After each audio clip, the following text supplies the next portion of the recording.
So continuing on with the low pass, high pass filter analysis, what we're going to need to do is kind of get these values a little bit further apart so we can really see how well the algorithms are working. So what we need to do is actually analyze some higher frequencies. So if we set our low frequency at around 100 and our second frequency, let's do 4,000.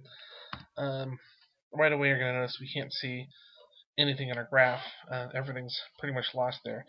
So what we're going to do is just look at a smaller sample size here. So we're just going to select our graph, and we're going to watch Excel freak out. Stop that. We're going to go to the selected data, and we're just going to look at the first, let's just do 400 samples. And there you can start to see the waves inside. Looks like 4,000's looking a little bit higher. Well, actually, let's go ahead and let's take the low frequency to 5 and leave the higher frequency at 4. And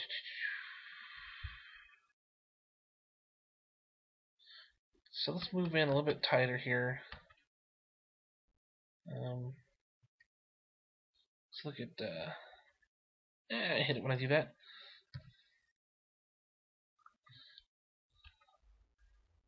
Let's just look at. Why does it do that? Arrow key is not doing what I expect it to there. Gets me in trouble multiple times. Change this to 2, so we're looking at half the space there.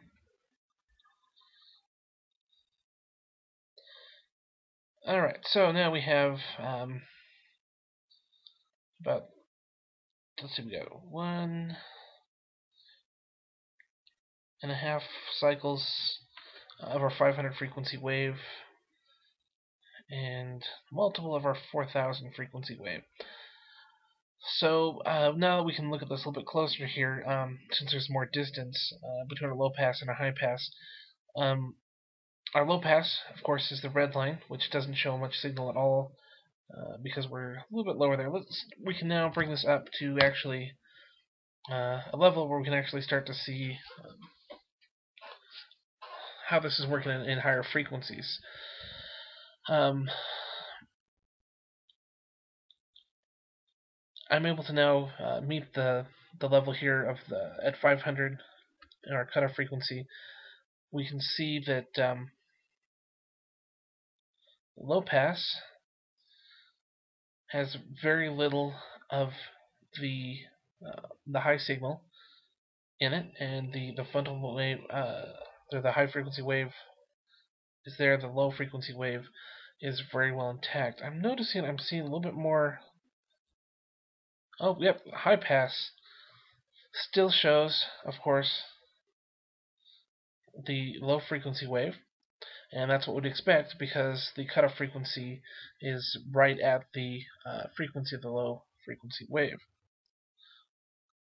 So let's go ahead and change our cutoff to 1,000. And let that populate.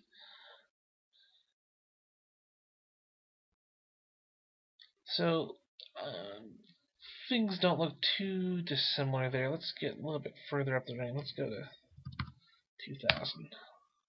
Let that populate out there. So you notice that the low frequency, the red, is starting to look more like the original signal. And once again, we have a fairly flat line representing the low frequency component in the high frequency filter, which is the green. Bring that all the way up. Ooh, whoa. 4,000 divided by, let's just make an illegal number there.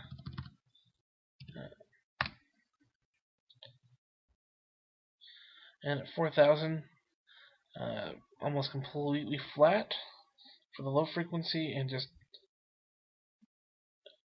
the high frequency is going through. So we're able to here now at the higher frequencies get a closer look at these, at least with the sine wave. So the next step we'll need to do is look at a couple of different algorithms for generating different types of waves. We're going to be looking at the major ones, the triangle, sawtooth, and pulse or square wave. I'm actually not going to go into duty cycle of a pulse wave. We'll just stick with the standard square wave of a 50% duty cycle, which is just plain square wave, same on and off time or high and low time in the component there. And I'll also look and see if we can simulate the errors that you have if you use the algorithm of frequency times time when generating the waves. There's actually an issue you're going to find, and I'm hoping that we can demonstrate that with Excel here. We'll have to rewrite a little bit to show where the problem comes up. Well, the problem comes when you start sweeping frequencies. You're actually going to get some high frequency noise introduced, and that's a property of randomly jumping into a different place in the wave based on that equation. So I'm going to make this a short video, call it right now, and next we'll look at seeing if we can detect that frequency sweep error in a basic wave.